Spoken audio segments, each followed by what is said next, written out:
Bharatiya Janata party का पूरा focus अब अगले चरण के मतदान पर है, जिसके तहत उत्तराखंड बीजेपी के तमाम दिग्गज नेता अलग अलग राज्यों में बीजेपी के पक्ष में चुनाव प्रचार करेंगे। ये रिपोर्ट देखिए, उसके बाद चर्चा करेंगे। हमारे राज्य में प्रथम चरण के चुनाव में 5 सीटों पर चुनाव हो चुके हैं और अन्य राज्यों में अन्य चरणों में जो चुनाव होने उसके लिए उत्तराखंड बीजेपी से अन्य राज्यों में चुनाव प्रबंधन की दृष्टि से और चुनाव प्रचार की दृष्टि से एक टीम को भेजा जा रहा है। इसमें हिमाचल में जो 4 सीटें लोकसभा की हैं उसमें प्रत्येक विधानसभा सीट पर हमारे उत्तराखंड से कोई वरिष्ठ नेता वहाँ पर चुनाव प्रबंधन की दृष्टि से और चुनाव प्रचार की दृष्टि से भेजे जा रहे हैं। लगभग 100 लोग हिमाचल और अन्य राज्यों में भी चुनाव प्रचार के लिए हमारे राज्य से आने वाले हैं। ये अजीब विडंबना है कि जो नेता जो कार्यकर्ता उत्तराखंड में अपने गृह प्रदेश में वोटिंग नहीं करा पाए, कई जगहों पे शून्य मतदान रहा है। जब मुख्यमंत्री तक ने जवाब तलब कर लिया है, वो वोटिंग कराने के लिए अन्य राज्यों में जा रहे हैं। आप समझ सकते हैं कि क्या स्थिति है। जब आप आयातित लोगों पे भरोसा करेंगे, आयातित नेताओं पे ही मतदान हो चुका है। यहाँ पर चुनाव पहले चरण में संपन्न हो चुके हैं, प्रचार प्रसार खत्म हो चुका है। अब अन्य जो फेजेस हैं उनकी बारी है, जहाँ पर भारतीय जनता पार्टी के तमाम जो दिग्गज हैं वो यहाँ से रवाना हो रहे हैं अन्य राज्यों के लिए, जहाँ पर प्रचार प्रसार भारतीय जनता पार्टी के लिए के कैंडिडेट्स के लिए किया जाएगा। और इससे सियासी पारा प्रदेश में हाई हो गया है, क्योंकि 19 अप्रैल को कई जगह पर मतदान नहीं हुआ, मतदान का बहिष्कार हुआ, जो कहीं ना कहीं कमी देखी जा रही है प्रचार प्रसार में भी। और क्या ये कहना गलत होगा कि यहाँ पर जो कमियां थी वो वहाँ जाकर अन्य राज्यों में जाकर पूरी हो पाएंगी? क्या वहाँ पर असर होगा इन तमाम जो प्रचार प्रसार है उनका? क्योंकि इस प्रदेश में जब वोटिंग हुई 35 गांव से ज़्यादा ऐसे थे जिन्होंने वोटिंग ही नहीं की, वोटिंग का बहिष्कार किया। और कहीं ना कहीं ये फेलियर तमाम राजनीतिक दलों का माना जा रहा है, जिसकी वजह से अब प्रश्न उठ रहे हैं।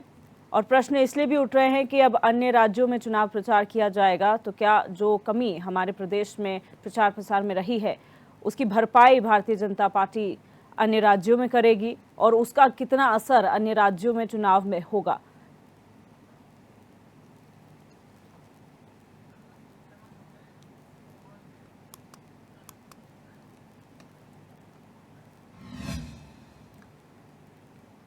तो आज इसी मुद्दे पर हम चर्चा करेंगे। तमाम मेहमान हमारे साथ जुड़ चुके हैं, उनका इंट्रोडक्शन आपसे करा देते हैं। हमारे साथ सतवीर सिंह चौहान जी भाजपा प्रवक्ता जुड़ चुके हैं, आशीष नौटियाल जी कांग्रेस प्रवक्ता हैं, देवचंद्र उत्तराखंडी जी यूकेडी प्रवक्ता है और राजेंद्र बिष्ट राजनीतिक विश्लेषक हमारे साथ लाइव जुड़ चुके हैं।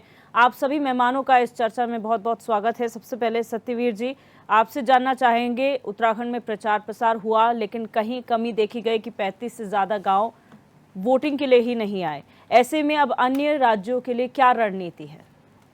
दिव्या दर्शनी जी, सर्वप्रथम आपके सभी दर्शकों को और आपकी एचएनएन की टीम को मैं हनुमान जन्मोत्सव की शुभकामनाएं देता हूं और मंगल कामना करता हूं कि जिस प्रकार से सबके कष्टों को हटते हैं, चिंता को हटते हैं, निरंतर वो भारत की जनता का और आपकी एचएनएन की टीम का वो निरंतर मंगल कामनाओं की उनके द्वारा कामना करता हूँ।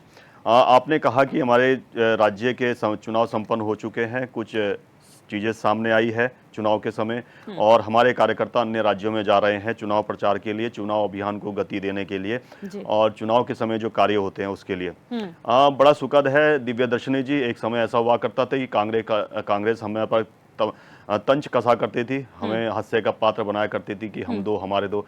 आज हमारे पास 18 करोड़ से बड़ा परिवार है और इस परिवार को जिस संतुलन के साथ आगे बढ़ाया जा रहा है, पूरा विश्व उसकी प्रशंसा कर रहा है कि इतने बड़े परिवार का संतुलन बनाना किसी प्रकार की आपस में किसी प्रकार से देखने को नहीं मिला है।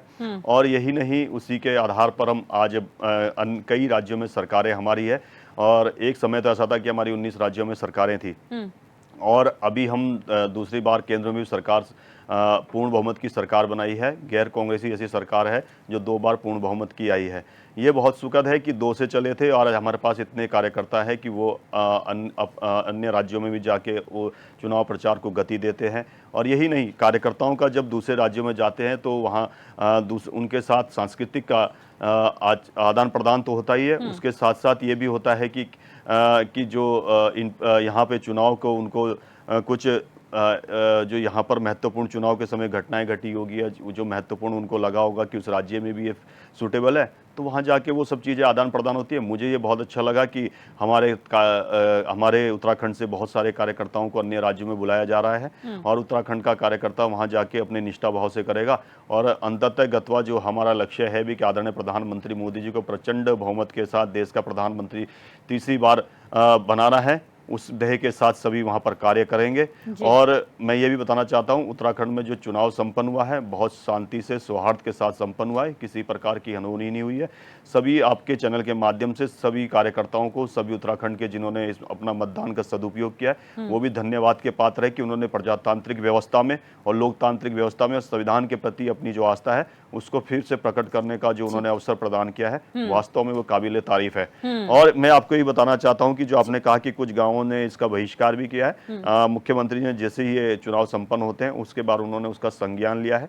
ये जागरूक सरकार का ही फैसला हो सकता है कि वो जैसे ये उनके सामने आता है इस प्रकार की, तो वो उसके लिए ये नहीं कि उन्होंने कहीं अपने आप मुंह छिपा के किस बात को किया। उन्होंने स्पष्ट रूप से कहा है कि जो कमियां उजागर हुई है उस पर हम शीघ्र कार्रवाई करेंगे और वो उसके लिए लगातार प्रयास उनका शुरू हो चुका है। आशीष नौटियाल जी क्या कहेंगे? प्रचार प्रसार यहाँ पर खत्म हो गया, ये आपके लिए भी चुनौती है। भारतीय जनता पार्टी 100 प्रचारक भेज रही है अन्य राज्यों में, क्या कहेंगे इसे लेकर?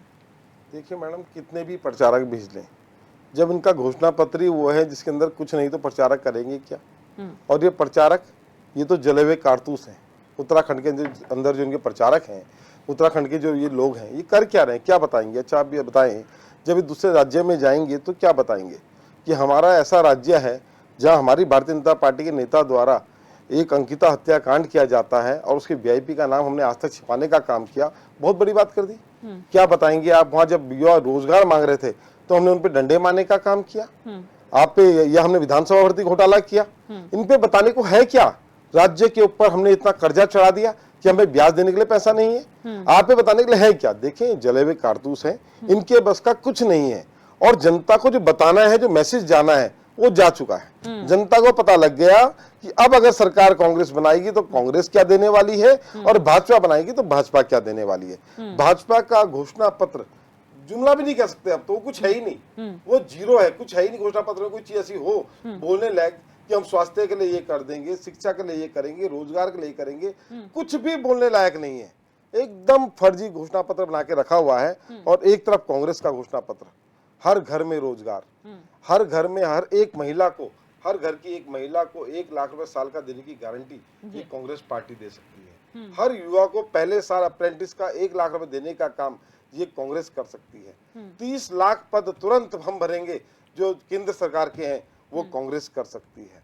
आशा आंगनबाड़ी कार्यकर्ती जिनका इतना उत्पीड़न कर रखा है भारतीय जनता पार्टी ने उत्तराखंड के अंदर, पिछले 4 साल से ये हड़ताल पर है, उनका मानदेय डबल करने का काम हम करने वाले हैं। ठीक है। तो इस तरह से हमारे पास तो लाइन है विकास की, और इनके पास एक ऐसा घोषणा पत्र जो 15 दिन एसी रूम में बैठकर आप लोग बनाते हैं और उस घोषणा पत्र को बताते हैं, देखो ये हम ले आए, अब देखिए अब हम जो है वृद्धों को भी आयुष्मान देंगे। अच्छा, हम तो समझ रहे थे सबके लिए आयुष्मान है, यानी कि आयुष्मान था नहीं वृद्धों के लिए। आप कौन सा आयुष्मान देने की बात कर रहे हैं वृद्धों के लिए? सिर्फ और सिर्फ इसमें बेकार का कुछ भी नहीं है। अगर ये लोग जाएंगे तो मुझे नहीं लगता ये उन्हें क्या समझा पाएंगे। जिस राज्य के अंदर आप बैठे हैं, जहां अभी भी चुनाव संपन्न हुए, 35 गांवों ने आपकी केंद्र सरकार का बहिष्कार किया। केंद्र और राज्य, क्योंकि डबल इंजन है आप, तो दोनों सरकारों का बहिष्कार हुआ उस राज्य के अंदर। वोट परसेंट उस राज्य का गिरा है मोदी जी के 2 बार आने के बाद। और आपके अमित शाह जी भी आए थे और वो भी आए थे, नड्डा जी भी आए थे, उसके बाद भी वोट परसेंट गिरा है। तो ये क्या बताने वाले हैं? सिर्फ भीड़ करेंगे वहां अपने ही, क्योंकि जनता तो आने को तैयार नहीं है। अलग अलग राज्यों से अपने 100 लोगों को बुला के भीड़ करके दिखाएंगे कि देखिए हम इतने लोग हैं और हैं कुछ नहीं। ये उन लोगों के सारे चल रहे हैं जो कांग्रेस के अंदर भी बुझ गए थे, उनको ये उठा के सोच रहे हैं इनके यहाँ लौ जलाएंगे। कौन सा हमारे यहाँ बहुत बड़ा काम कर रखता हूँ, जिन नेताओं को आप ले आके आज ढिंडोरा पीटते हैं, हम इसको ले आए उसको ले आए, कोई फर्क नहीं पड़ता इन लोगों से। और ये लोग शायद इनके भरोसे चल रहे हैं, तो मुझे नहीं लगता इनका कोई बेड़ा पार होने। ठीक है, उत्तराखंडी जी आप क्या कहेंगे? क्योंकि आप लोग क्षेत्रीय दल हैं, इसलिए अब चुनाव संपन्न हो चुके हैं, लेकिन अन्य राज्यों में जो भारतीय जनता पार्टी की कैंपेनिंग है, 100 प्रचारक जो है वहां जाएंगे, किस तरीके से देखते हैं इसे? देखिए दिव्या जी, सबसे पहले तो मैं पुनः आपके चैनल के दर्शकों को ये धन्यवाद देता हूँ कि आज जो महावीर जयंती जो लोग सब मना रहे हैं, हमारे उत्तराखंड में पूरा जितना भी लोग हैं श्रद्धा रखते हैं। बस दुख इस बात का है कि जो बीजेपी का गलत प्रचार है कि सिर्फ बीजेपी हिंदू पार्टी है और बाकी का ये नहीं करते हैं, वो एक दुखद घटना है।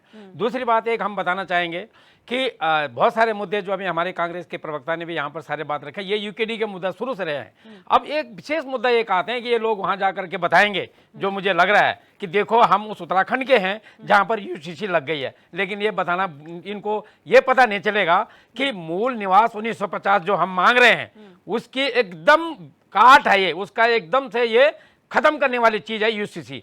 तो यूसीसी तो हमारे लिए जहर है, विष है हमारे लिए। अगर उत्तराखंड में कोई उत्तराखंडी बाहर जाकर ये बोलता है तो उसको शर्म आनी चाहिए कि विष को वो जाकर अमृत बताया कि हमारे यहाँ यूसीसी लग रहा है, हमारे लिए फायदा है। गलत है। दूसरा एक चीज और है कि ये बताएंगे कि हमने हमारे उत्तराखंड में और क्या, मैंने एक सवाल बहुत पहले उठाया था कॉर्पोरेट वालों की ईपीएफ पेंशन 95 लागू करने के लिए, ये भी इनको पता नहीं होगा। वो 100 लोग तो वहां पर पैसा बांटने के लिए जाएंगे, उनको विश्वास है कि उत्तराखंड का आदमी जाएगा झारखंड में ईमानदारी से बांटेगा और झारखंड का आदमी जाएगा नागालैंड में ठीक से बांटेगा। इसके अलावा उन 100 आदमियों का और कोई काम नहीं होगा। ये पूरे नोट दो वोट दो की पार्टी है। और अभी उन्होंने बोला कि बड़ा संपन्न हुआ है, ऐसा है, हमने उस टाइम भी विरोध किया। तुरंत जिस दिन चुनाव हो रहा था यहाँ पर शासन प्रशासन इनकी कितनी मदद कर रहा था, जो मैंने उस दिन भी बताया कि जहां पर 200 मीटर दूर होना चाहिए था बीजेपी का बूथ एकदम नजदीक लगा हुआ, बाकी लोगों को इन्होंने दूर रखने की कोशिश की। कोई बात नहीं, वोटरों का मन आप बदल नहीं सकते। हमने उसके बाद भी जाकर सर्वेक्षण किया अपने 1 to 1 जाकर के, और लोगों का ये कहना था अगर ईवीएम मशीन बीजेपी की गुण नहीं गाएगी तो निस्संदेह जो हमारे बदलाव की भावना है, जो बदलाव की लहर चली है, तो बीजेपी जो है बैकफुट पर जा रही है। ठीक है, राजेंद्र बिष्ट जी, आपका एनालिसिस क्या कहता है? हमने प्रचार प्रसार उत्तराखंड में देखा, बहुत बड़े स्तर पर प्रचार प्रसार भारतीय जनता पार्टी की तरफ से हुआ, तमाम स्टार प्रचारक केंद्रीय स्तर के यहाँ पर आए। अब अन्य राज्यों की बारी है, किस तरीके से देख रहे हैं कि उत्तराखंड के बहुत ज्यादा जो प्रचारक है वो अब अन्य राज्यों में प्रचार करेंगे?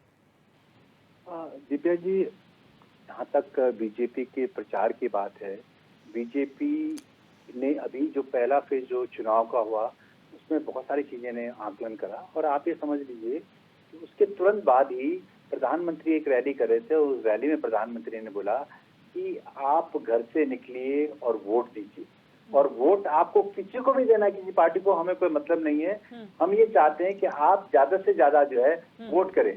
और उनका जो कहने का मतलब ये है कि ये प्रधानमंत्री जी को मालूम है, उनको ये उनके संज्ञान में है कि जो फर्स्ट फेज का जो चुनाव हुआ है स्पेशली उत्तराखंड में, उसमें 2 खामियां रह गई।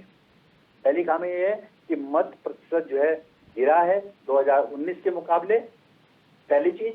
और दूसरी चीज जो हुई है कि बहुत सारे जो गांवों ने उनका मत का बहिष्कार किया है, चुनावों का बहिष्कार किया है। तो ये चीजें जो है क्या कहते हैं उनके संज्ञान में, और इसी को लेकर उन्होंने तुरंत जो एक रणनीति बनाई है कि किसी तरीके से वो जो है लोगों को मोटिवेट करें। सेकेंड फेज में, थर्ड फेज में, फोर्थ फेज में और 7 जो फेज में वहां पे लोग जाएं और अलग अलग स्टेट के प्रचारक जाएं और वहां पे वो मोटिवेट करके जितने भी वोटर्स हैं उनको जो है बाहर लाएं और उनको जो है वोट देने में उनको मोटिवेट करें। पहली चीज तो ये।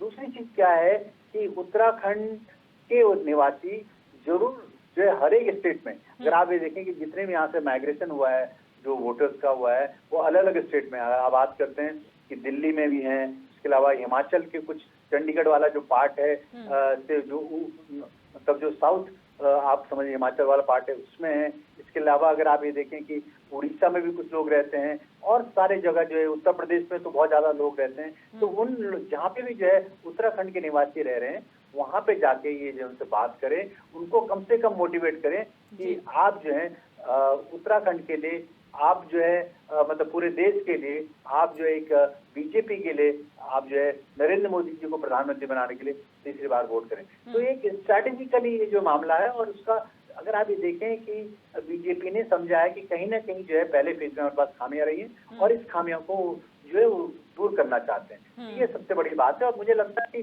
फर्क तो पड़ता ही है। अगर कोई भी जो है जब दूसरे प्रदेश से कोई भी नेता आता है और जिसका नाम है तो जो स्टार प्रचारक के रूप में भी हैं 2-3 लोग जिनका नाम बहुत अच्छा है, वो अगर जाते हैं तो उससे कहीं ना कुछ वोट प्रतिशत में इजाफा तो होता ही। बिल्कुल। अच्छा राजेंद्र बिष्ट जी, जो कमियों की बात की जा रही है, आपसे जानना चाहेंगे कि इस चुनाव प्रचार में ऐसी कौन सी कमियां आपको नजर आई जो अन्य राज्यों में पूरी की जा सकती? देखिए, सबसे बड़ी बात क्या है कि बीजेपी थोड़ा सा ओवर कॉन्फिडेंट थी। बीजेपी ये ओवर कॉन्फिडेंट थी कि हमारा जिस तरह से हम लोगों ने एक इंफ्रास्ट्रक्चर डेवलप करा है, हमने जिस तरह से रणनीति बनाई है, उसमें जो है वो वोटर्स को जो है मोटिवेट करेंगे और वोटर्स ज्यादा जाएंगे। देखिए, अब आंकड़े तो जो बता रहे हैं, आंकड़ों में तो अगर आप ये देखिए कि बहुत क्लियर है कि मैदानी इलाकों में फिर भी वोट प्रतिशत बढ़ा है, या बढ़ा मतलब ज्यादा वोट पड़े। और आप देखिए कि जो पहाड़ में है, पहाड़ में जो है वोट कम पड़ा है। तो उसका कारण कहीं हम कई बार इस बार डिबेट में हम उसको कर चुके हैं। लेकिन जहां तक लगता है कि कहीं ना कहीं अब मुझे ये लगता है कि अगर आप जैसे जिन बूथों पे अगर आप ये देखें, वहां पे महिलाएं और बुजुर्ग जो कहते हैं, जो वो लोगों ने मत प्रतिशत जो है उन्होंने अपना मत दिया है, लेकिन युवा और जो यंग लोग हैं वो नहीं थे। तो इस पर कई कारण है, हम लोग इस बात को डिस्कस कर चुके हैं। बट ये खामियां जो है, इसके बारे में जो है कि कहीं ना कहीं जो है बीजेपी ये ने समझा है कि हमारे जितने भी कार्यकर्ता हैं उन लोगों को जिस तरह से काम करना चाहिए, जिस तरह मोटिवेट करना चाहिए, वो नहीं किया, पहली बात।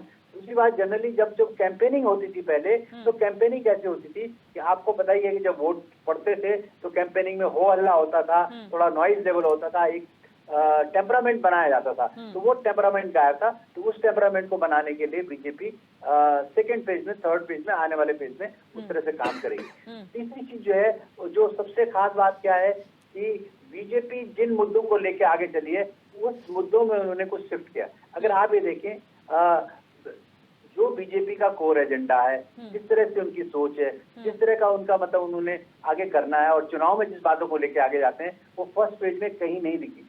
लेकिन सेकंड पेज में अगर आप ये देखें कि प्रधानमंत्री की रैली हैं, या आप ये समझ लीजिए अमित शाह की रैली हैं, जो स्टार प्रचारक हैं, उनकी रैली में अब वो जो पुट है, मतलब वो जो चीजें हैं, वो धीरे धीरे करके दिखाई देने लगी। और जैसे second page, third page, fourth page आएगा, तो मुझे लगता है ये ज्यादा उग्र होंगी। और उनके उग्र होने से क्या होगा कि कहीं ना कहीं बीजेपी का वोट प्रतिशत बढ़ेगा। अच्छा सत्यवीर जी, यहाँ पर हम बात कर रहे हैं उत्तराखंड की खास तौर पर, और जो कमियां बताई हैं राजेंद्र बिष्ट जी ने अपने एनालिसिस में, किस तरीके से आप लोग देखते हैं? और अब ये हमेशा कहा जाता है कि इस राज्य पहाड़ की वजह से मांगा गया था। अगर पहाड़ में दिक्कत है तो मेजर दिक्कत है, प्लेन्स तो वैसे भी उत्तर प्रदेश में भी था तो भी विकास हो रहा था, और अब यहाँ पर है तो भी विकास हो रहा है। इसमें तो कोई संदेह नहीं है दिव्या दर्शनी जी, जब से भारतीय जनता पार्टी की सरकार प्रदेश में आई है, चाहे केंद्र में आए हो, उत्तराखंड कोई भी ऐसा क्षेत्र हो जिसमें जहां विकास ना हो, चाहे आप ऊर्जा के क्षेत्र में ले लीजिए, चाहे आप रेलवे के क्षेत्र में ले लीजिए, चाहे आप हवाई सेवा के क्षेत्र में ले लीजिए, चाहे आप स्वास्थ्य के क्षेत्र में ले लीजिए, चाहे आप रोडों के क्षेत्र में ले लीजिए, हर क्षेत्र में काम हुआ है। मैं अगर आपको गिनाऊं भी उदाहरण के तौर पर, अगर मैं रेलवे के क्षेत्र में ही आपसे बात करूं कि ऋषिकेश कर्णप्रयाग रेलवे लाइन है, जो कि इतना बड़ा प्रोजेक्ट चल रहा है, हजारों लोगों को उसमें रोजगार मिल रहा है। मुझे लगता है कि इस वर्ष वो कार्य पूर्ण हो जाएगा, अगले वर्ष तक उसमें पूर्ण रूप से वहाँ ट्रेनें संचालित हो जाएगी। तो हमारे युवाओं को ही वहाँ पर लाभ मिलेगा। तब वो किसी भी कैटेगरी में काम करेगा, वो उसकी दक्षता के आधार पर है। और यही नहीं, अगर हवाई सेवा की बात ही करूँ, आपने कहा कि पहाड़ी क्षेत्रों में, अगर पहाड़ी क्षेत्रों की बात करूँ, कर्णप्रयाग रेलवे लाइन टोटली पहाड़ी क्षेत्र में है। हवाई सेवा की बात करें तो मुख्यमंत्री जी ने बहुत प्रयास किया, और वो प्रयास उनका सफल भी हुआ। आपने देखा कि भाई यहाँ जॉली ग्रांट एयरपोर्ट से हमारी जो पिथौरागढ़ के लिए पहले 3 दिन के लिए थी, अब जहाँ तक मुझे अब पता चला है कि वो 6 दिन के लिए वो हवाई सेवा अब उपलब्ध हो रही है। वही पंतनगर से शुरुआत की गई। यही नहीं, हमारे चिलियानी सौड़ जो यमुनोत्री विधानसभा पड़ता है, जिला उत्तरकाशी में पड़ता है, वहाँ पर अभी हमने देखा कि वायुसेना के विमान वहाँ पर ट्रेनिंग कर रहे थे। हमने चाहे सुरक्षा की दृष्टि से हो या विकास की दृष्टि से हो, उन सभी क्षेत्रों में काम किया है। आज हमारी सीमा 2 अंतर्राष्ट्रीय सीमा, हमारी सीमा जो 2 अंतर्राष्ट्रीय देशों से लगती है, चाहे वो नेपाल हो और दूसरा हमारा चीन हो। हमने जो नीति माना है, जो चीन से लगता हुआ हमारा क्षेत्र है, वहां तक हमने रोडों पहुंचाने का काम किया है। हम निरंतर वो काम कर रहे हैं। यही नहीं, अगर आप मैं बात भी करूं कि कई बार मैं आपके चैनल में बताता भी हूं, प्रधानमंत्री मोदी जी लगातार इस उत्तराखंड को कैसे देश की मुख्य धारा में ले जाया जाए। अच्छा सत्यवीर जी, इसी से जुड़ा हुआ मेरा सवाल है, आपने कहा नीति माणा की बात की है, यही ऑपोजिशन का सवाल रहता है कि बात आप नीति माणा के करते हैं, लेकिन अगर इस चुनाव की बात की जाए तो पहाड़ के ही गांव हैं जिन्होंने रोड ना होने के के चलते वोट बहिष्कार किया है। तो नीति माणा के साथ साथ क्या जरूरी नहीं है कि अन्य गांवों पर ध्यान दिया जाए, और ये वो गांव हैं जो लंबे समय से मांग कर रहे हैं, ऐसा नहीं आज की मांग है ये? बिल्कुल, आपका प्रश्न वाजिब है, मैं इसका उत्तर भी दूंगा। आदरणीय प्रदेश अध्यक्ष जी ने इसका उत्तर परसों जो प्रेस कॉन्फ्रेंस हुई थी उसमें भी उन्होंने कहा कि कुछ फॉरेस्ट की अड़चनें होती है, कुछ अन्य अड़चनें होती है, उसमें अगर शिथिलता लाने का हम निरंतर प्रयास करेंगे, जैसा कि हमारे केदारनाथ आपका जब हमारी चारधाम यात्रा चलती है तो केदारनाथ में रोपवे के लिए भी हमें केंद्र सरकार के पास जाना पड़ा। कई वर्षों से हमने इसके लिए प्रयासरत थे। गंगोत्री का यमुनोत्री में भी हमने जैसे 2010-11 में अनुमति दिलाई थी, कांग्रेस की सरकार आती है, उन्होंने उसको फिर से खारिज कर दिया। अब दोबारा से मुख्यमंत्री जी ने जब दोबारा मुख्यमंत्री बनते हैं पुष्कर सिंह धामी जी, तो उन्होंने प्रयास किया, अब हमको उसकी भी वहाँ की भी अनुमति मिल गई है। वैसे ही हेमकुंड के लिए भी तमाम वो प्रावधान है कि जो फॉरेस्ट के है, एनजीटी के है, तमाम ऐसी एजेंसियां हैं, वहाँ कोई ना कोई रोडें बनती है, इस बीच में रोडें डालते हैं, उस वजह से ये चीज़ें सामने आ रही है। मैंने कहा ना, एक जागरूक सरकार का ध्येय होता है कि भाई जैसे ये चीज़ें खामियां सामने आए उसके लिए सचेत हो जाए। मुख्यमंत्री जी ने उसके लिए एडवाइजरी जारी भी कर दी है कि भाई इस पर देखिए क्या स्थितियाँ हैं। और एक चीज़ कांग्रेस के प्रवक्ता ने कहा कि बार बार एक चीज़ का विषय उठाते हैं, अंकिता भंडारी हमारी बहन, बहुत सेंसिटिव विषय था। हमने जितने भी अपराधी थे उनको विद इन 48 आवर के अंदर उनको जेल के अंदर पहुंचाने का काम किया। सरकार की तरफ से कोर्ट को जो भी सहायता चाहिए सरकार ने हमेशा सहायता की है। मगर आप देखिए कर्नाटक में इन्हीं की सरकार है, परसों का ही वाक्य है, इन्हीं के पार्टी के पार्षद है, निरंजन हिरेमत है, उनकी जो बिटिया है नेहा, उसको किस प्रकार से सरेआम उसका कत्ल किया जाता है। मगर एक बार भी कांग्रेस के नेताओं का बयान छोड़िए, इनके ट्विटर के अकाउंट ब्लॉक हो गए, इनके सोशल मीडिया के सारे अकाउंट ब्लॉक हो गए। उल्टा उन्होंने दोषी ठहराया इन्हीं के पार्टी के ने मुख्यमंत्री जी ने, सिद्धिरमैया ने, कि नहीं इनके पिताजी दोषी है, इनके लव जिहाद का केस नहीं है। मगर उन अपराधियों को किस प्रकार के संरक्षण दिया जा रहा है, और यहाँ पर उत्तराखंड में उन अपराधियों को किस प्रकार से जेल के अंदर रखा गया है, और लगातार कार्रवाई गतिमान है। हम लोकतंत्र के अंदर किस प्रकार से विश्वास कायम किया जाए उसके लिए प्रयासरत है, और कांग्रेस किस प्रकार से लोकतंत्र का गला घोटा जाए वो कोई नई बात नहीं है। उस इंदिरा गांधी के समय की 21 महीने की इमरजेंसी सभी ने देखी है। एक दूसरा इनके प्रवक्ता के प्रवक्ता ने जो कहा, धीरे धीरे वो दिखता हुआ नजर आ रहा है कि इनको अपनी हार कैसे दिखाई देती जा रही है, वो निराशा अभी से दिख रही है। यही राजेंद्र बिष्ट जी ने अभी सुना, अभी आपने राजेंद्र बिष्ट जी को सुना कि चुनाव में कहीं ना कहीं आप लोग ओवर कॉन्फिडेंट थे, और वही चीज अभी दोबारा हो रही है कि ठीक है विपक्ष कमजोर है, इससे डिनाई नहीं किया जा सकता, लेकिन सिर्फ खत्म होना, क्योंकि हम कई अब भी बयान सुनते हैं कि यहाँ पर कांग्रेस मुक्त भारत लक्ष्य रखा गया है। ये लक्ष्य नहीं है कि हमें विकसित भारत है साथ में, लेकिन कांग्रेस मुक्त भारत, ये कैसा लक्ष्य आप लोगों ने रखा? बिल्कुल बिल्कुल सही कहा। मैं 2-3 उदाहरणों के साथ बताना चाहूंगा। हम कहते थे कि एक भारत, एक संविधान, एक विधान, एक निशान तभी पूर्ण होगा जब कश्मीर से 370 धारा और 35 से हटेगी। आज वहाँ एक संविधान, एक विधान, एक निशान है। विकसित भारत के साथ साथ जो बीमारियां कांग्रेस ने बोई है, जो भारत को कमजोर करने के लिए इन्होंने जो बीज बोए हैं, उस बीजों को जब तक उसका सर्वनाश नहीं किया जाएगा तो दोनों चीजों को साथ लेके चलना पड़ेगा। और ये आवश्यक भी एक चीज के साथ मैं आपको जोड़ देना चाहता हूं दिव्या दर्शनी जी, हमारे कार्यकर्ता, हमारे नेता तो अन्य प्रदेशों में जा रहे हैं कि चुनाव प्रचार को किस प्रकार से और गति दी जाए। मगर आप सोचिए कि इन्हीं के नेता पहले शुरुआत में जब पंडित जवाहरलाल नेहरू हुआ करते थे, उनकी जो सीट थी, जो उनकी अपनी मतलब कि समझ लो कि उनकी घर की सीट थी, प्रयागराज छोड़ी इन्होंने। उसके बाद 2019 में अमेठी छोड़ी, अब 2024 के चुनाव में रायबरेली छोड़ दी।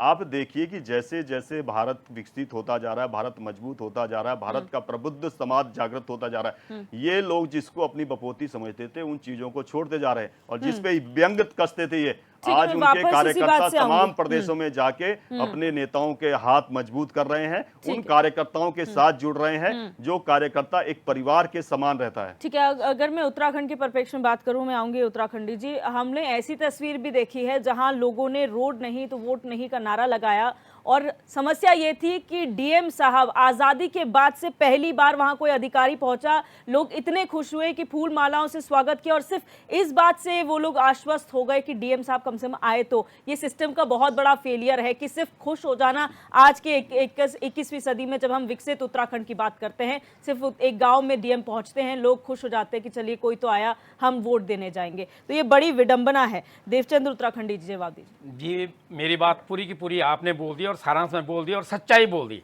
अभी जो चौहान जी बोल रहे थे, जितना लंबा विकास वो दिखा रहे थे, वो विकास कहीं है नहीं। वो अभी रेलवे लाइन की बात करते हैं तो मुझे नहीं लगता, शायद 2014 में देश स्वतंत्र हुआ, उसके बाद 2014 में इन्होंने रेलवे लाइन बिछाना शुरू कर दिया। या तो इनको पता नहीं है या इनके जुमले हैं। उसके बाद ये भी जो भी विकास की बात करते हैं, इन्होंने जो कंपनियों को दिया है वो ठगने का काम करते हैं। उनसे आपने चंदा लो और धंधा दो वाला काम किया हुआ है। ये आपकी विकास नीति में नहीं आता। अब जो आप बता रहे हैं, बोरगांव बलूनी जी ने तब गोद लिया था जब वो राज्यसभा में सांसद बने थे, और आज जब उनके 6 साल भी बीत जाने के बाद अब वो प्रॉपर लोकसभा के लिए प्रत्याशी बन के आए और जब उस गांव में गए तो उस गांव में उनका विरोध होता है। आप देखो कितनी विडंबना हुई। अरे हम तो उन गांवों के लोग हैं जहां पहली बार गाड़ी गई थी तो गाड़ी को घास पानी देना पड़ा। इतने बैकवर्ड इलाके में हम लोग रहते हैं और आज भी वही स्थिति है। मैं अभी शादी बरातों से जब मैं आ रहा हूं तो रोडों की वो हाल है कि जिसकी कोई हद नहीं है। वहां जब हमने लोगों से पूछा तो वो यही बोलते हैं कि बलूनी जी तो थे, लेकिन वो थोड़ा इतना तो है कि मोदी का नाम इतना इन लोगों ने प्रचार में 66 करोड़ अरब खरब रुपया खर्च करके उन्होंने एक रोल मॉडल बना तो दिया, लेकिन सड़क में ग्राउंड में कोई विकास नहीं है। आप जो है विकास नगर से गंगोत्री तक चले जाओ या यहाँ से आप नीतीमाणा तक चले जाओ, सिर्फ इन्होंने कहीं कहीं नाम बदली करा। नीतीमाणा जिसको हम लोग आखिरी गांव बोलते थे, इन्होंने पहला गांव कर दिया। लेकिन बताएं कि पहला गांव बनने के बाद कोई सड़क, किसी सड़क का डामरीकरण या उन गांव के लोगों को कोई सुविधा दी है? ऐसा कुछ नहीं है। अब वोट प्रतिशत की बात तो सीधा सीधा आपको लगता है जैसे ही वोट प्रतिशत गिरा है बीजेपी के प्रति सरकार की नाराजगी है, सीधी सीधी सी बात है। और उतना ही हमारे उत्तराखंड क्रांति दल की तरफ लोगों का रुझान है, झुकाव है। अभी आप देखेंगे कि जब लोग ये लोग कन्विंसिंग के लगे तो आपका खुद सांसद रानी जी का गढ़ीकैंट में विरोध हुआ। जिस दिन बीके सिंह साहब आए, आपका आईएमए क्षेत्र में उनका विरोध हुआ। तो ये लोग ये भी नहीं समझ पा रहे हैं कि यार विरोध हो रहा है तो यहाँ पर तो बोल रहे हैं कि संज्ञान लेते हैं, लेकिन विरोध हो रहा है उसके बाद उन लोगों से समझाएं कि ये काम हमारे क्यों रह गया, क्यों नहीं रह गया। नहीं होगा। 10 साल पूरा दे दिया गया और 10 साल के बाद इनके बीच में गारंटी थी कि मुझे सिर्फ 50 दिन दीजिए, 50 दिन। शायद आपको ये वर्ड अपने पीएम के, अपने जो प्रधानमंत्री के याद होंगे। और आप फिर 5 साल मांग रहे हैं। 5 साल 50 दिन में कितना बड़ा होता है? जब 50 दिन में इनसे पूरा नहीं हुआ, 5 साल में कैसे पूरा होगा? सीधा सीधा है दिव्या जी, जो काला धन था आज काला धन ठीक दुगना तिगना हो गया, लगभग 2.5 गुना तो बिल्कुल काला धन चला गया। तो ये काला धन अब किसका है? तब तो बोलते थे कांग्रेस सत्ता में थे तो कांग्रेस ने किया, तो अब निसंदेह मैं नहीं बोल रहा हूं, ये आपकी जबान बोल रही है कि बीजेपी का काला धन है। उसी दूसरी तरफ पेट्रोल के दाम आप बोले थे 35 रुपया हो सकता था जब ये 65-55 पर बेच रहे थे, तो ये फिर 90-95 में और 100 के पार कैसे चला गया? ऐसे बहुत सारे जो राष्ट्रीय मुद्दे भी हैं इनके, इन पर भी उन्होंने कभी काम नहीं किया। अब आता मैं अंकिता भंडारी की केस में, जिसमें बीजेपी वाले अब जरा मुंह खोल रहे हैं, लेकिन उनको क्या बोल रहे हैं कि जो अपराधी हमने जेल में डाले हुए हैं। अरे 5 स्टार की फैसिलिटी दे रहे हो उनको, इसको फास्ट ट्रैक में डालना चाहिए था। 8-2 साल होने वाले हैं लेकिन आप कुछ काम नहीं कर रहे। और जो सबसे बड़ा बात है, जो वीआईपी है जग जाहिर हो चुका है। मैं पहली बार देख रहा हूं कि ऐसा वीआईपी जिसको पीएम जानता है, सीएम जानता है, डीएम जानता है, फिर भी उस पर कार्रवाई नहीं है। क्यों? क्योंकि प्रेशर है। क्योंकि आप लोग वो लोग हैं जहां आप लोगों ने एक तरफ देश बेच दिया, वहीं आपने ईडी, सीबीआई सबको खरीद के रख लिया है। तो आप देश का विकास नहीं, आप देश को विनाश की राह पे ले जा रहे हैं। और जनता ने मन बना दिया है। पूरा आर्मी जो पूर्व सैनिक है, पूरा किसान है, पूरा जो कॉर्पोरेट जगत का लोग है, जो पूरा कर्मचारी है, आपके खिलाफ है। ये मैंने उत्तराखंड में अपना एनालिसिस ये देख लिया। बिल्कुल। आशीष नौटियाल जी, जो फर्स्ट फेज का चुनाव हुआ खासतौर पर उत्तराखंड में, उसने न सिर्फ भारतीय जनता पार्टी को एक सबक दिया है बल्कि कांग्रेस के लिए भी बहुत बड़ा सबक है, क्योंकि ये वो जनता है जिसने ना बीजेपी को चुना, ना कांग्रेस को चुना, ना किसी अन्य दल को चुना। तो आपके लिए भी अब अन्य राज्यों में कैंपेनिंग करना बहुत महत्वपूर्ण हो गया है। तो क्या आप लोगों की तरफ से भी उत्तराखंड से नेता जाएंगे कैंपेनिंग के लिए? देखिए मैडम, इन्होंने बता दिया, अभी सत्यवीर भाई ने बताया कि हम जो हैं उनके हाथ मजबूत करने जा रहे हैं जिनके हाथ कमजोर हैं। इनके अन्य राज्यों में भी स्थिति बहुत बुरी है, तभी ये हाथ मजबूत करने जा रहे हैं। मजबूत हाथ को मजबूत करने थोड़ी आता है, कमजोर हाथों को मजबूत करने के लिए जा रहे हैं। और ऐसे ही उत्तराखंड में कमजोर हाथ थे, उनको मजबूत करने के लिए वो आए थे, लेकिन मजबूत कर नहीं पाए। आप देखिए मैडम, वोट परसेंट मैं देख रहा था, पिछले बार 2014 से पहले के जो चुनाव थे उसमें वोट परसेंट 54-56 ऐसे रहता था। फिर जब से भारतीय जनता पार्टी आई तो 61 64 ऐसे वोट परसेंट बढ़ा है। और हमारे में और भारतीय जनता पार्टी के वोट बैंक में बहुत बड़ा लंबा चौड़ा फर्क नहीं है, 4% के लगभग का फर्क है, ज्यादा फर्क नहीं है उत्तराखंड के अंदर। तो इस बार इनका वोट परसेंट गिरा है। इसका मतलब सीधे सीधे लगता है कि भारतीय जनता पार्टी का वोट इस बार मिला नहीं, और ये जुमलेबाजी जो करते थे वो इस बार कर नहीं पाए। अब क्या बोलते, आप महंगाई का एक मौ बोलने को तैयार नहीं। 2 बार प्रधानमंत्री जी उत्तराखंड में आए तो उन्होंने महंगाई का मौ नहीं बोला। उन्होंने भ्रष्टाचारी तो खुद है, भ्रष्टाचार को क्या बोलेंगे, क्योंकि इलेक्टोरल बॉन्ड ताजा ताजा इनका उदाहरण है, तो उस पर भी नहीं बोल पाए। तो अभी इन्वेस्टमेंट समिट हुआ, आज इन्वेस्टमेंट समिट को मेरे ख्याल से 2-2.5 महीने तो हो ही गया है। मुख्यमंत्री दिख रहे हैं, सारे घूम रहे थे विदेशों में, जा जाके आह्वान कर रहे थे आ जाओ आ जाओ। आज क्या रिजल्ट आया, इनसे पूछे कोई कि इन्वेस्टमेंट समिट का कहीं पे कुछ शुरुआत भी हुई? कोई शुरुआत नहीं, सब भूल गए। करोड़ों रुपए बर्बाद करके उसको इन्वेस्टमेंट समिट को भी ये भूलने का काम कर रहे हैं। तो कहीं पे ऐसा लगे अच्छा पहले ये विश्वगुरु बन रहे थे, पहले तो ये भी चल रहा था कि विश्वगुरु बनेंगे। अब विश्वगुरु की परिभाषा क्या हो गई? जिस देश में लगातार महंगाई बढ़ रही हो, बेरोजगारी बढ़ रही हो, पेंशन देने के लिए पैसा ना हो, देश में कर्ज लेना पड़ रहा हो, वो विश्वगुरु बन जाता है। बताएं, विश्वगुरु हमारे प्रधानमंत्री जी को देखें आप, मुख्य विपक्षी दल हैं और इतने लंबे समय तक आप लोगों ने सत्ता संभाली, आज क्या वजह है? चलिए भारतीय जनता पार्टी अपने फुल फॉर्म में है, ओवर कॉन्फिडेंट है, कुछ भी कह लीजिए, लेकिन आप लोग कहीं क्यों ट्रस्ट नहीं डेवलप कर पा रहे जनता में कि आपको एक विकल्प के तौर पर जनता देखे? अगर भारतीय जनता पार्टी नहीं तो कांग्रेस, क्योंकि प्रदेश में तो ऐसी होता आया है ना पहले से। ये किसने कह दिया मैडम नहीं देख रहे? रिजल्ट कहाँ आया? आप रिजल्ट आने तो दो। ये लोग 150 में समट के रह जाएंगे और सरकार हम बनाएंगे। इस बार सरकार निश्चित हम बनाएंगे।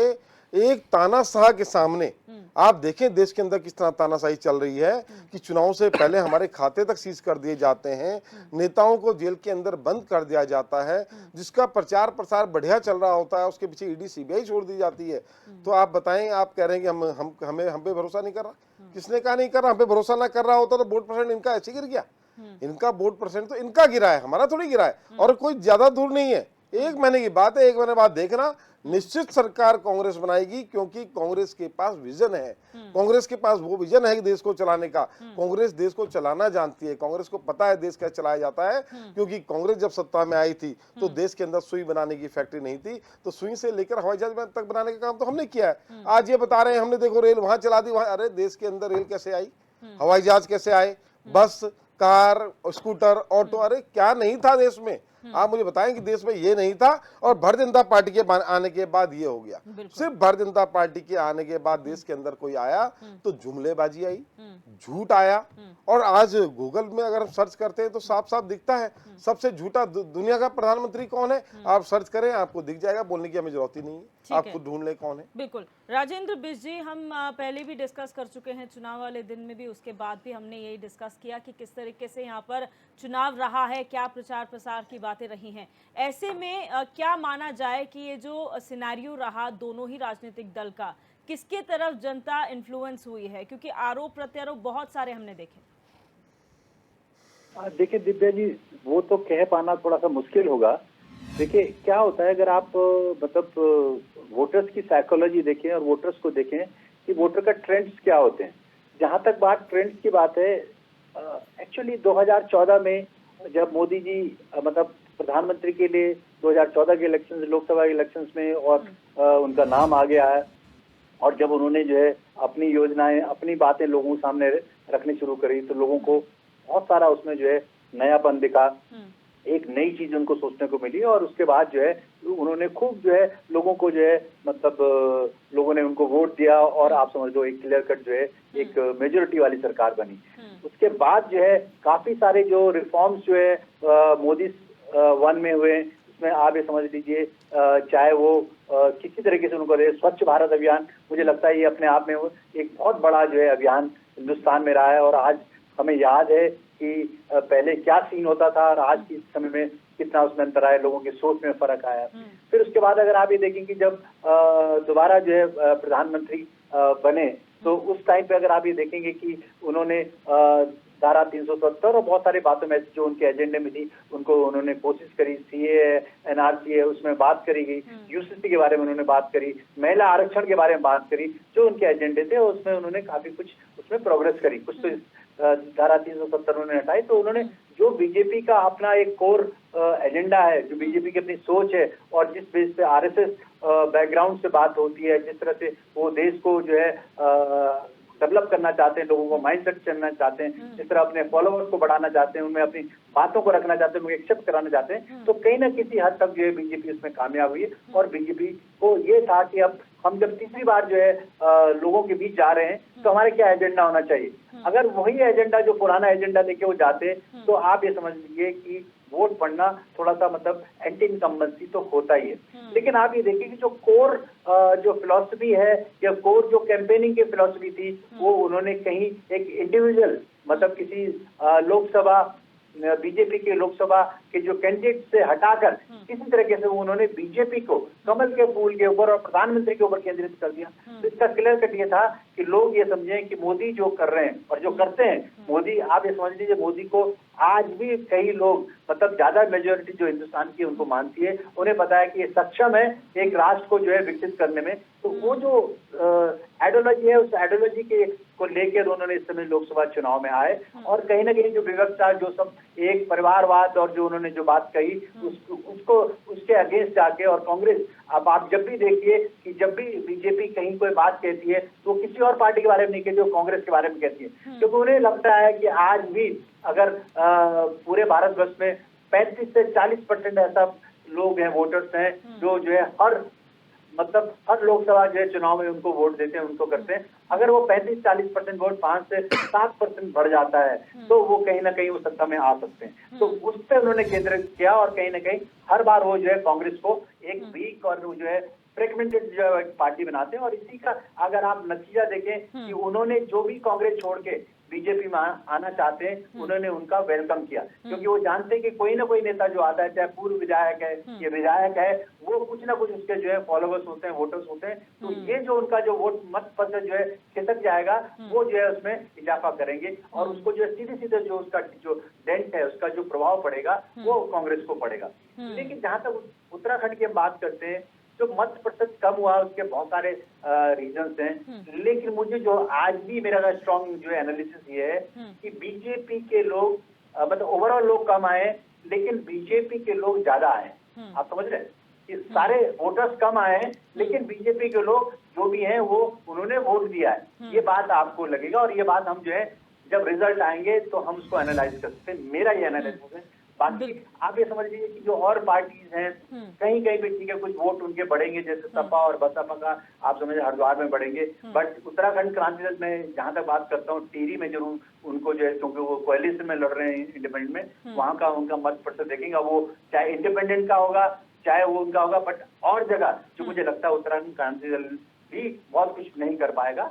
और ये सारी चीजें ये मेरा एनालिसिस है, ये मेरा व्यक्तिगत एनालिसिस है। मैं किसी पार्टी को ना फॉलो करता हूँ ना उनको मैं के साथ हूँ, तो ये मेरा सोचना है। बिल्कुल सत्यवीर जी, यहाँ पर जब प्रचार प्रसार की बात आती है, एक बात बहुत ट्रेंड कर रही थी सोशल मीडिया पर, इलेक्शन कमीशन से जो शिकायत की जा रही थी कि धर्म के नाम पर जो है प्रचार प्रसार किया जा रहा है, लोगों से वोट मांगे जा रहे हैं और जो पुराने काम किए हैं चाहे 370 हटाना हो, कांग्रेस पर आरोप लगाना हो, इन्हीं सब में प्रचार प्रसार हमने देखा है। क्या आगे आने वाले फेजेस के लिए रणनीति बदलने वाली है या आप इसी रणनीति पे आगे चलेंगे? मैं आपके सभी प्रश्नों का जवाब दूंगा। दिव्या दर्शनी जी, कांग्रेस के प्रवक्ता ने कहा कि भारतीय जनता पार्टी 150 पे सिमटने वाली है। वो तो कहावत है ना कि गालिब दिल बहलाने के लिए ख्वाब ही सही, वो स्थिति कांग्रेस की अच्छी है। मैं आपको हकीकत बताता हूं, क्योंकि इनके राष्ट्रीय नेता भी सोए हुए हैं और इनके जो राज्य के नेता हैं वो भी सोए हुए हैं। मात्र 182 सीटों पे कांग्रेस लड़ रही है, जो कि बहुमत के आंकड़े से भी 100 नीचे है।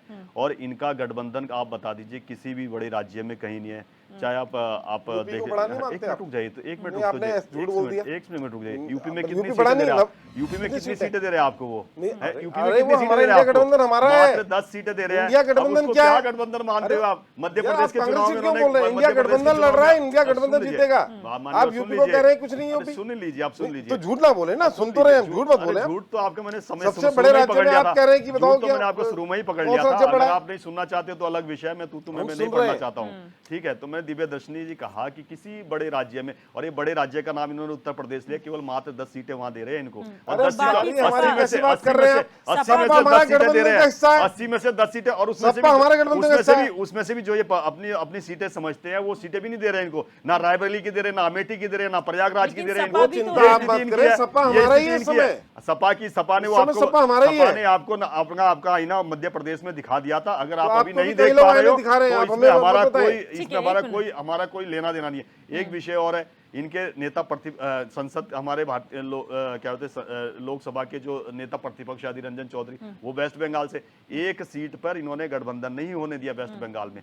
ये इनकी स्थितियां हैं। तो हमें कह रहे हैं 150 पे, हम जो 400 से अधिक सीटों पे चुनाव लड़ रहे हैं अपने बलबूते पर, और गठबंधन को अन्य सीटें दी है, तो आप सोच सकते हो जो बहुमत के आंकड़े के साथ चुनाव नहीं लड़ रही है उसकी स्थिति क्या होने वाली है।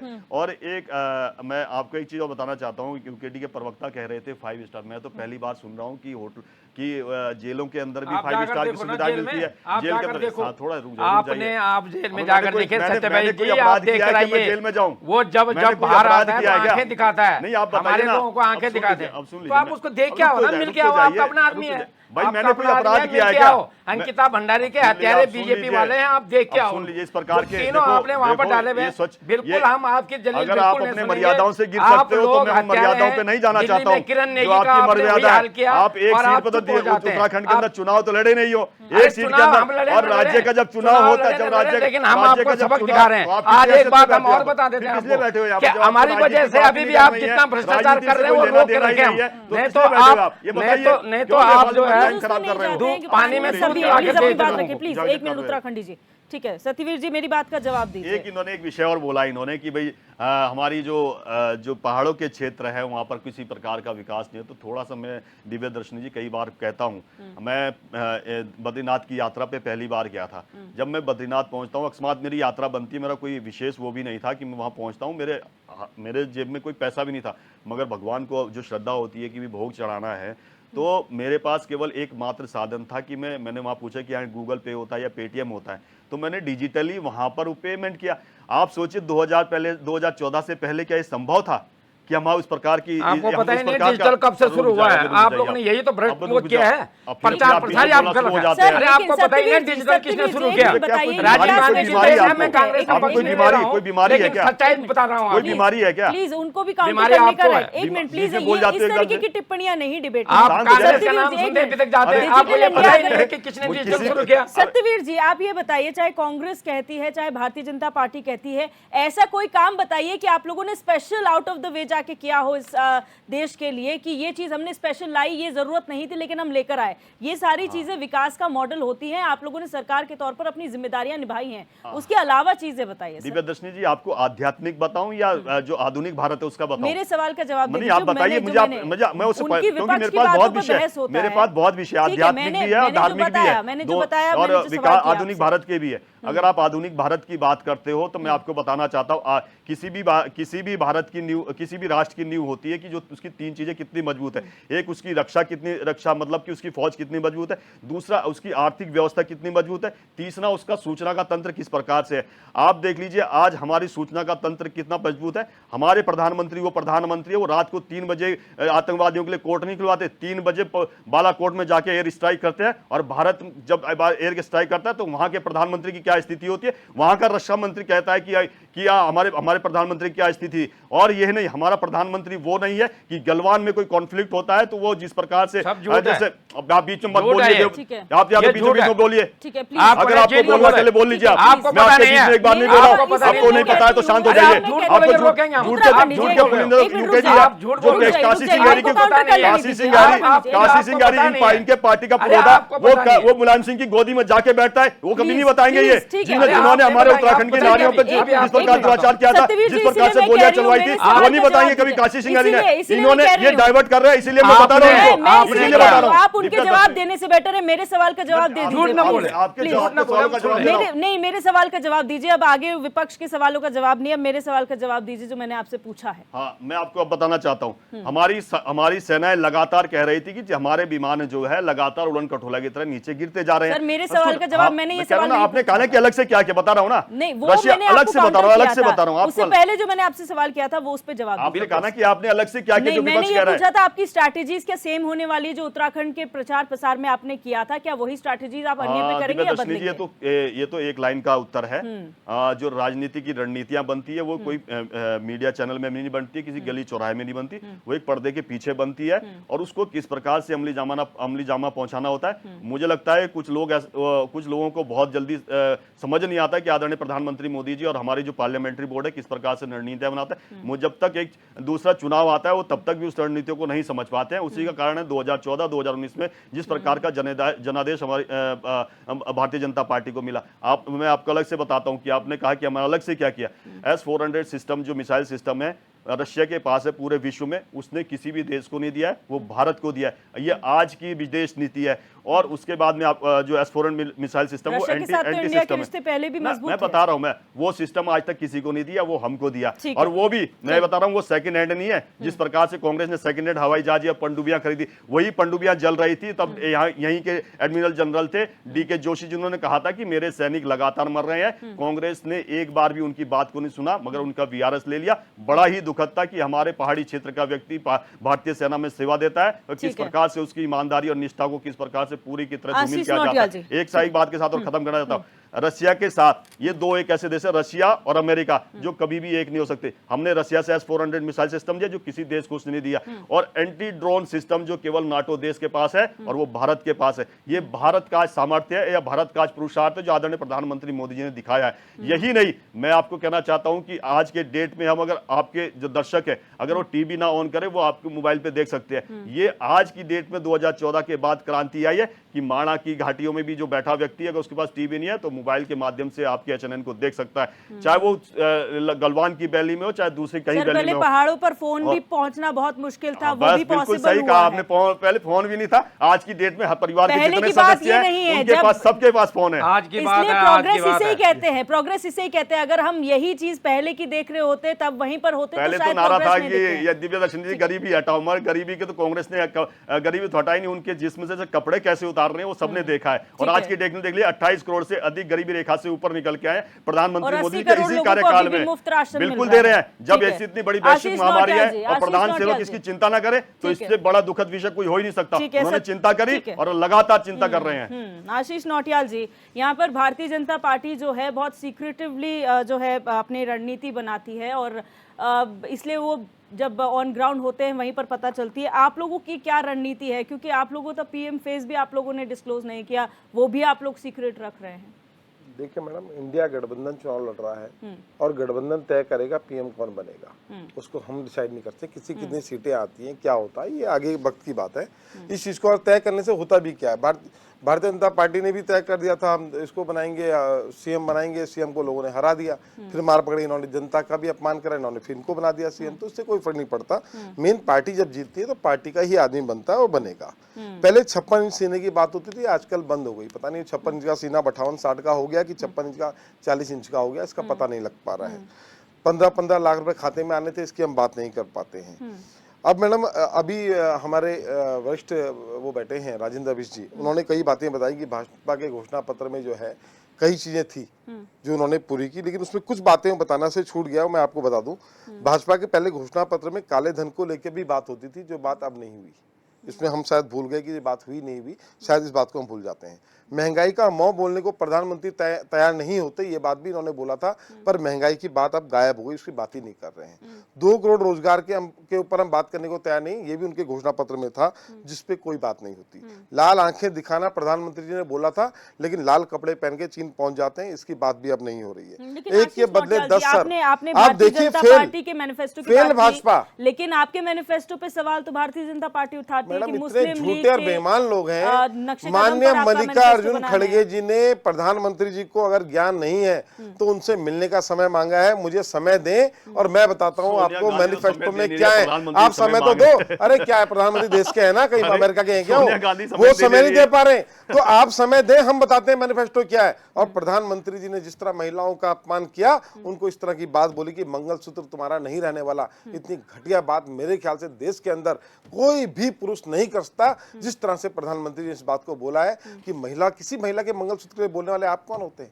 आप वो आदमी हैं जिन्होंने खुद अपने मंगलसूत्र की परवाह नहीं करी, उसका सम्मान नहीं किया, और आप देश की महिलाओं को इस तरह बात बोलते हैं। इतनी गिरी हुई बातें मुझे नहीं लगता। और कम से कम एक इतने उच्च पद पर बैठा हुआ आदमी अगर किसी के मंगलसूत्र के लिए कोई टिप्पणी करता है तो मुझे इसका बड़ा दुख है। और मुझे लगता है प्रधानमंत्री जी को महिलाओं से इस बात के लिए माफी मांगनी चाहिए जिस बात का उन्होंने जिक्र किया। मैडम कई बातें थी, मैं प्रधानमंत्री जी के फेलियर की कई बातें करना चाहता हूं मैडम। हम पे समय कम है, लेकिन फिर भी मेक इन इंडिया फेल हुआ, स्टार्टअप इंडिया फेल हुआ, गंगा सफाई फेल हुई, और वो इनकम टैक्स पेयर जो ईमानदारी से इनकम टैक्स देते हैं और उसका 10% प्रधानमंत्री जी यूं ही देने वाले थे उनको गिफ्ट के तौर पर, वो आज तक नहीं मिला। काले धन का नाम उजागर नहीं कर पाए। अगर वो विपक्ष का था तो नाम तो उजागर करें आप। और आप कहते थे हवाई चप्पल पहनने वाला हवाई जहाज में बैठेगा, आपने जो जनरल आदमी उसकी चप्पल भी उतारने का काम किया। इतने बेईमान लोग हैं। तो मैडम इन पे विश्वास, मैं देश की जनता से कहना चाहूंगा, इनके पिछले घोषणा पत्र वादों को पढ़ें। एक भी बात ऐसी नहीं है कि इन पे विश्वास करने लायक हो। और आज 10 साल से आप सत्ता चला रहे हैं और गाली कांग्रेस को देते हैं। आपको शर्म नहीं आती है किस तरह से आप लोग काम कर रहे हैं? तो मुझे इसका बड़ा जनता को मैं कहना चाहूंगा, जनता सुने समझे, और जिस तरह उत्तराखंड के अंदर आप बाहर निकालने का इनको काम कर रहे हैं, पूरे देश से इनको बाहर निकालने का काम। ठीक है, मैं आशीष नौटियाल जी आपसे शुरू करूंगी। बहुत शॉर्ट में फाइनल कमेंट, आप क्या कहेंगे आगे की रणनीति, आगे फेजेस के लिए क्या? निश्चित मैडम, मैं ये कहना चाहूंगा, जिस लोगों को लेके भारतीय जनता पार्टी खुश हो रही है, भ्रष्टाचारियों को अपनी पार्टी में ज्वाइन कराना के भारतीय जनता पार्टी खुश हो रही है। इन लोगों ने जिस पार्टियों में थे वहां भी कोई बहुत बड़े झंडे नहीं गाड़ रखे थे, और निश्चित यहाँ भी कोई मुझे नहीं लगता कि बहुत बड़ा काम करने वाले हैं। भ्रष्टाचारियों का एक ही अड्डा बन के रह गया है भारतीय जनता पार्टी, सब वहीं मिलेंगे। और आने वाले समय में जनता से निवेदन करना चाहूंगा, झूठ और सच पे भेद पहचाने। झूठ और सच, कौन सच्चा है कौन झूठा है, सबके वादे देखें, सुने समझे, और तब अपना अमूल्य वोट दें। ठीक है, उत्तराखंडी जी शॉर्ट में फाइनल कमेंट। बिल्कुल दिव्या जी, मैं ये कहना चाहूँगा कि मुझे गलवान और पुलवामा की जो कोई भी बात करता है तो मैं एक सैनिक को नाते मुझे बहुत दुख होता है। और मैं ये चाहता हूँ कि देश का मीडिया इस बात को सच्चाई से जनता के बीच में लाए कि गलवान में जो बोला गया था कि हमने वहाँ 38 लोग मारे, ये मारे, वो सब गलत था। और ये लोग बहुत झूठे हैं। जब जब ये बात होती है हमको बहुत नाराजगी होती है। अब शॉर्ट में मैं सिर्फ ये बताना चाहूँगा कि देश का ये एक मीडिया है जो सच्चाई सामने लाए, क्योंकि हम तो इन्होंने यूकेडी को छोड़ करके, राज्य को छोड़कर देश में तो जाएगा नहीं, और बीजेपी ऐसा झूठ फैलाती रहेगी।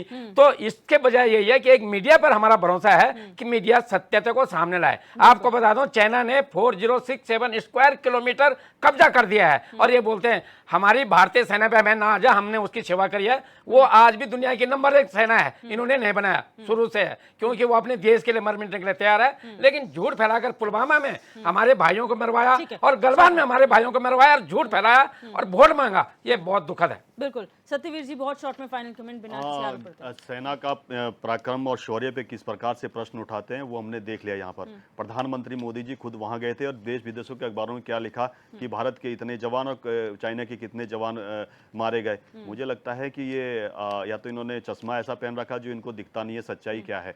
और एक विषय और भी कहना चाहूँगा, कोई ऐसा प्रधानमंत्री बता दीजिए कि इस प्रकार से गया हो, जिस प्रकार का कॉन्फ्लिक्ट होता हो, जिसने 38,000 किलोमीटर जब कांग्रेस की सरकार थी 1962 में कब्जाई थी। और यही नहीं, मैं आपको बता दूं, अरुणाचल प्रदेश में सबसे अधिक बार यात्रा करने वाला प्रधानमंत्री भी आदरणीय प्रधानमंत्री मोदी जी है। उस सीमा तक गया जहां तक कोई आज भारत का प्रधानमंत्री नहीं गया।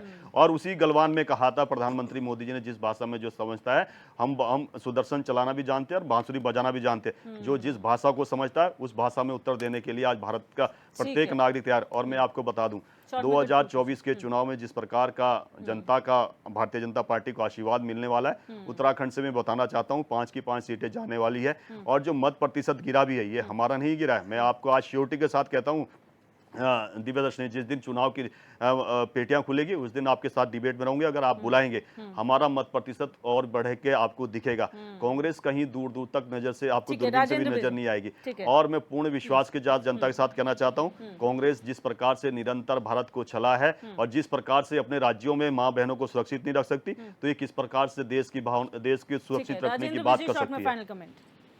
दिव्या जी, जिस तरह से फर्स्ट फेज के चुनाव हुए हैं और 102 सीटों के लिए चुनाव हुए हैं, और उसमें अगर आप ये देखें कि जो पिछली बार से भी जितनी सीटें जीती हैं, तो एनडीए ने इंडिया गठबंधन से कम ही सीटें जीती थी लास्ट टाइम के बराबर।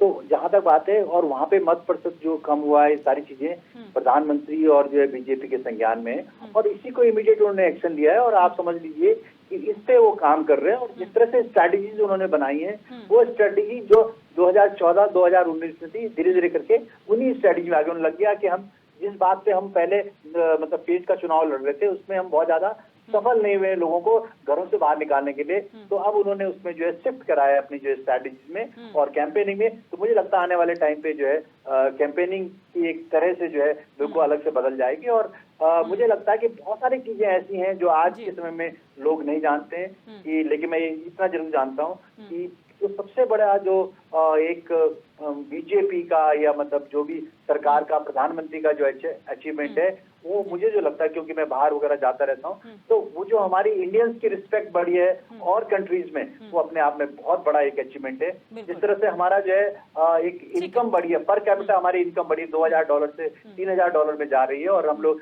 कहीं भी $5 ट्रिलियन इकोनॉमी की तरफ बढ़ रहे हैं। आई थिंक वो मुझे लगता है बहुत बड़ी बात है। और मैं पॉलिटिकल बात नहीं कह रहा हूँ, मैं तो अपने एनालिसिस से कह रहा हूँ, बिकॉज मैं थोड़ा सा मुझे इसमें लगा कि इसमें हमें कहना चाहिए। और गवर्नमेंट जो है जिस तरह से काम कर रही है, अगर इस बार तीसरी बार जीतती है बीजेपी और बीजेपी अपने सरकार बनाती है, एनडीए सरकार बनाती है, तो उनमें शायद कहीं ना कहीं वो अपने जो मुद्दे हैं मुद्दों को कंप्लीट करेगी, क्योंकि तीसरी टर्म में आने अगर वो आती हैं तो चौथी टर्म में जाने के लिए उन्हें बहुत सारा जो है अपने सोच में अपने काम में उन्होंने चेंज करना पड़ेगा। ठीक है, बिल्कुल, बहुत शुक्रिया हमारे साथ जुड़ने का आप सभी मेहमानों का। और जिस तरह से आज हमने चर्चा की, 100 से ज्यादा प्रचारक यहाँ पर अन्य राज्यों में अब जाने वाले हैं।